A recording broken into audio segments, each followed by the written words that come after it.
I'm better. I am awesome. No, Hatchbox is better. I have a big name, big company, and I am awesome. No, Tactink. No, Hatchbox.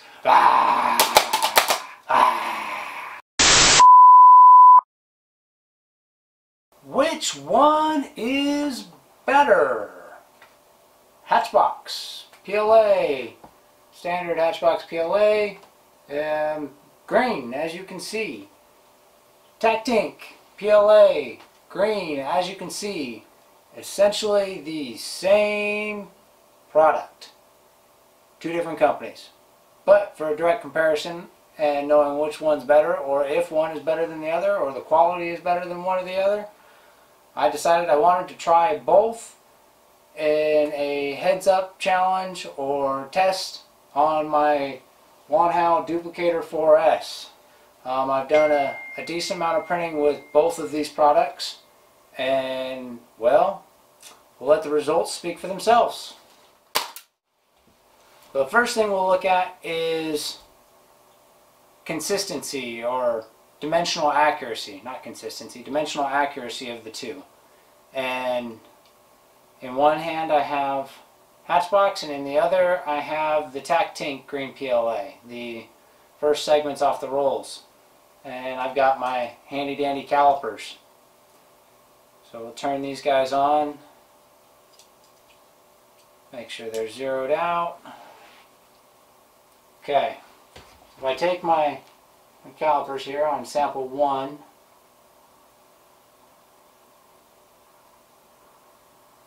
is definitely not what I'm looking for. Oh, no kidding. Alright, so I'm in inches. We're going to go ahead and switch that over to millimeters.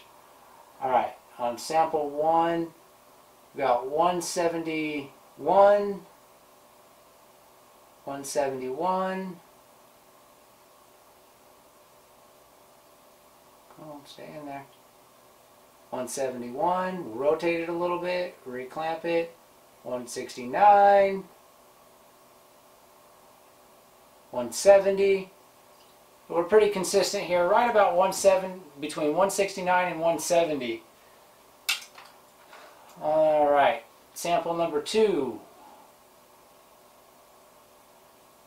170, 170, 169, 170, rotated,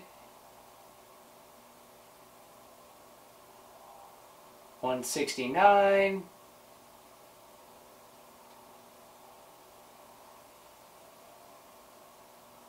170,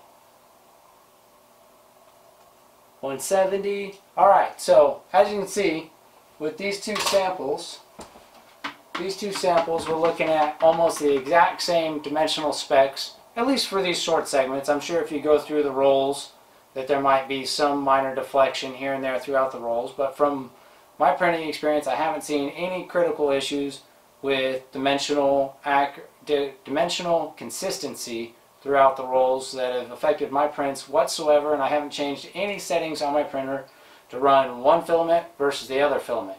I do have a dual extruder setup, so I had both of them set up, one on one extruder, one on the other extruder, and I ran the print settings for both of them, the speeds, the heat, the retractions, everything identical, no difference, and my results were surprisingly the same. So let's move on to the results. In my hand I've got good old Charles Darwin on the right, good old Albert Einstein on the left. Now, and go ahead and check out the photos that I'll put somewhere on the screen. There'll be some nice close-up photos. These models have not had any cleanup work done on them other than the removal of the support material they were printed with. Albert Einstein had a little bit of support material here under his chin and a little bit right here on his shoulders underneath. Alright, we're back from some minor technical difficulties with the camera. It would seem that you have to charge the battery. Interesting. Maybe I should charge the battery. Yeah, okay, we'll charge the battery so that the other battery's back charged up so that we can keep doing this fun stuff. Where did we leave off? We left off with support material. I don't know which one we were talking about when it cut out, but here, we'll pick it up. Support material. Albert Einstein had some wonderful support material here under his chin and the front of his face area to support that. He also had support material back here on the back that was removed. Other than the removal of the support material, no modifications done or cleanup work done. The sheen, the shine, the color, that's exactly how it came off the printer. Charles Darwin here, he had support material that was up under this area, and a little bit that was back here on the back to support I believe it was this area right here about where his hair is. Again, same circumstance, other than the removal of the support material, there was no cleanup work done on Darwin. So, what you see is what you get minus removal of support material. I had mentioned a couple other things, but I was talking to a dead camera, so let's see if I can remember what I talked about. Both models show the same flaw. I will be sure to have that picture somewhere on here for you to notice, wherever there's room on the screen that doesn't block my face, or maybe I will use a spot that blocks my face. No, we won't. We'll put it over here somewhere.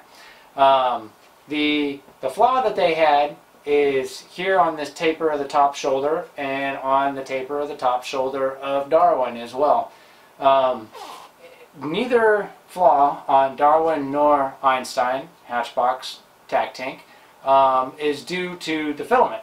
It actually was a setting error on my part to not have enough shells and or top layers to ensure that there was a complete coverage of the layer as it tapered up the angle.